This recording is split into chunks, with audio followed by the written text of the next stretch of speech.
Eu tenho um comunicado muito importante para dar para vocês. A partir de hoje, todos os vídeos que eu vou fazer aqui no meu canal vão ser sobre o Big Brother.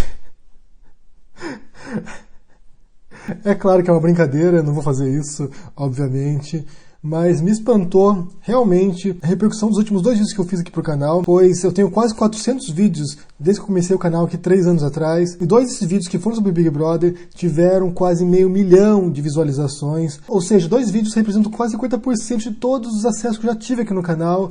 É muito espantoso, é muito surpreendente e é um pouco assustador, né? Porque a gente questiona a cultura de massa, a gente acha que a cultura de massa está passando por um processo de transformação, de crise, mas isso revela como ela ainda é relevante, como ainda tem uma grande penetração na população e gera debates, gera discussões e escandaliza. E nesse vídeo de hoje, talvez mais um próximo ainda, eu quero falar sobre alguns temas que surgiram nos comentários, porque foram centenas de comentários nos vídeos do Big Brother, envolvendo a questão do pai e da filha, que tem um relacionamento um pouco estranho para as pessoas, com beijos, com selinhos, com certa intimidade que incomodou as pessoas. Por outro lado, não sei se incomodou tanto assim, porque ontem foi a votação para retirar 2 membros dessa família do programa, e na verdade quem ficou no programa ainda com a maioria dos votos foi o pai e a filha. Então as pessoas estão enojadas, as pessoas estão revoltadas, mas querem ver mais disso. Quando eu mencionei tabu em um vídeo anterior, muita gente comentou aqui, mas isso aí do incesto não é só um tabu, isso aí é um crime, isso aí é um horror, é uma abominação, é imoral.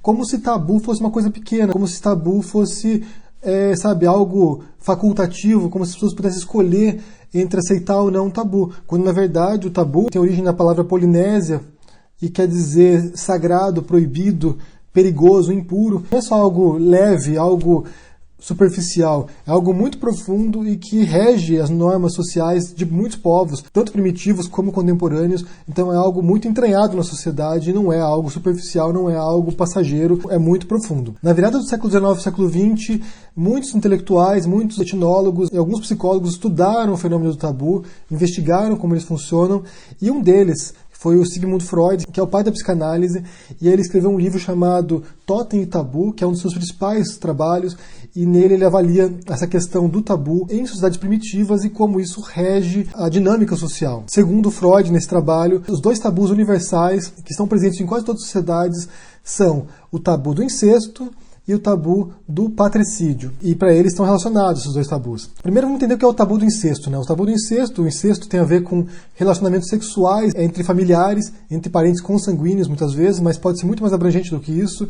Em povos primitivos pode ser entre pai e filha, ou entre filho e mãe, ou entre irmão e irmã, ou entre primos de 1º grau, mas às vezes pode ser muito mais do que isso. Pode ser entre primos de 2º grau, de 3º grau, entre genro e sogra, ou entre nora e sogro, ou até mesmo pessoas do mesmo clã, ou do mesmo totem, né, que eles chamam. O totem é um item simbólico, que pode ser um animal, uma planta, ou algum objeto que simboliza aquele grupo e que, para o Freud, simboliza o pai primordial, né, que chama de Urvater, que seria um pai mitológico, quase simbólico, e que, na concepção do Freud, teria sido morto pelos filhos, porque era um pai opressor, era um pai que controlava o comportamento sexual dessa tribo, desse grupo, dessa horda, né, como ele chama.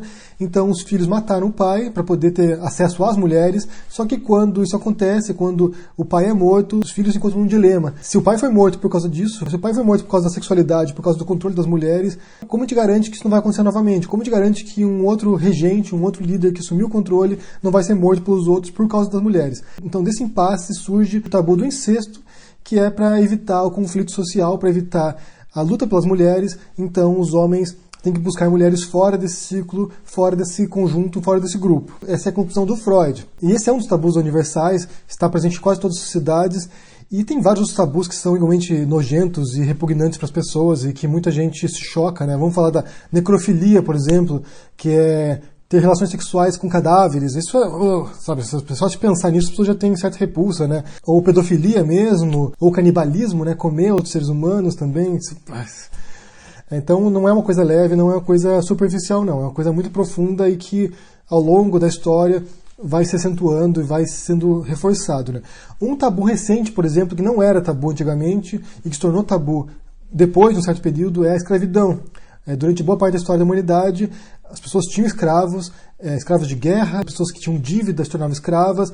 Então, depois de um período, quando começa a ver que isso não é mais moralmente aceito, a escravidão se torna um tabu. Então, ninguém numa sociedade civilizada pode ter escravos ou pode ser escravo de alguém. Isso se tornou um tabu. E mesmo a pedofilia também. Pedofilia, ao longo da história, há momentos em que a pedofilia era aceita, mas hoje em dia, atualmente, não é aceito e bem poucos concordam com isso. Então, essa noção do tabu é muito importante para reger as sociedades. Ainda falando sobre o incesto, um outro intelectual que falou sobre isso, que foi um antropólogo, que é o Claude Lévi-Strauss, ele analisa o trabalho do Freud e de outros antropólogos e outros etnólogos, e ele encontra alguns pontos que não funcionam na teoria freudiana. Na verdade, o Freud, você tem que pensar quando ele começou a analisar esses assuntos, certos assuntos sexuais, que antes disso não eram analisados, não eram estudados, ele tem pouco material à mão, ele tem pouco material disponível, então ele cometeu muitos erros. Hoje em dia, quase ninguém aceita muitas das teorias freudianas. Ele é um pilar da ciência psicológica, da psicanálise, da psicologia, mas muitas das teorias dele envelheceram muito mal. Então, Claude Lévi-Strauss analisa esse tabu do incesto em várias sociedades primitivas na sua época, né, tanto na África quanto na Ásia, Oceania, nas Américas, mesmo na Europa, e ele chegou à conclusão de que, na verdade, o tabu do incesto não era para proibir um comportamento, mas sim para reforçar um comportamento. A obra dele, que se chama As Estruturas Elementares do Parentesco, a conclusão dele é de que, e eu vou ler textualmente, a proibição do incesto é menos uma regra que proíbe casar-se com a mãe, a irmã ou a filha, mas uma regra que obriga a entregar a mãe, a irmã ou a filha a outra pessoa. Segundo Lévi-Strauss, e ele analisou vários povos para isso, há complexas regras de casamento nesses povos, tanto entre eles quanto com outras tribos. E essas regras, elas determinam que os parentes ou pessoas do mesmo clã devem se casar fora daquele grupo para poder criar vínculos sociais, criar alianças com outros povos e ampliar o espectro de influência desses povos. Para a gente poder encontrar uma referência mais próxima da gente, basta te pensar no caso dos monarcas europeus, dos reis e princesas e rainhas europeus que se casavam entre si, né? Então você tinha lá o rei da França que se casava com a princesa da Espanha, e isso era uma troca de alianças, uma troca de influências. Então, eles visavam alianças estratégicas militares ou relacionamentos mais próximos econômicos entre esses países, e esses monarcas, pessoas da família real, se casavam entre si para estabelecer esses vínculos. Então, a lógica do Lévi-Strauss é semelhante. Os povos primitivos casavam com pessoas fora do seu grupo próximo para poder estabelecer essa malha de relacionamentos sociais e fortalecer o seu grupo. Essa é a visão oposta do Freud. O Freud é uma visão negativa do incesto. Então, as pessoas não se relacionam com parentes porque há toda uma carga emocional, histórica, mitológica de que não se deve fazer isso por causa do conflito social. No caso do Lévi-Strauss, não é essa a lógica. A lógica é para poder expandir para outros grupos e criar influências e relacionamentos duradouros. Eu estou falando sobre esse assunto não porque eu pense que no caso dessa família no Big Brother seja incesto, porque, como eu disse, o incesto é o relacionamento sexual, né? É ter sexo com um familiar. No caso deles, eu não sei se eles têm beijo, selinho, essas coisas. Não é de acordo com a definição incesto de fato, né? A gente não sabe o que eles fazem, mas supõe-se que eles não façam isso, eu acho.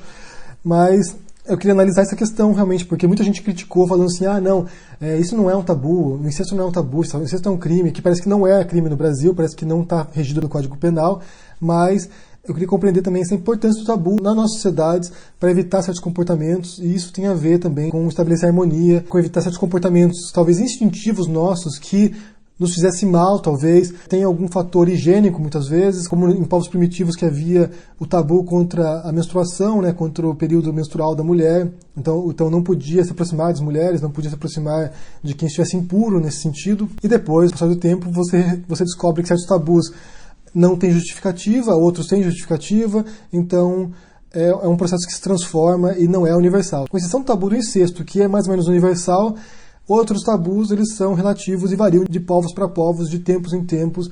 Alguma coisa que era proibida antigamente hoje é aceito, e isso varia historicamente. Então, as regras morais, as regras éticas e os tabus se transformam e são plásticos, são maleáveis. E eu quero saber de vocês o que vocês pensam sobre esse assunto, se vocês conseguem pensar em algum tipo de tabu contemporâneo da nossa sociedade que horroriza as pessoas de fato e que escandaliza porque nos soa um absurdo, algo que não deve ser feito, algo impuro e que não deve ser violado. Deixa no comentário aqui embaixo, deixa o joinha, assina o canal e a gente se vê por aí. Abraço e até mais. Tchau!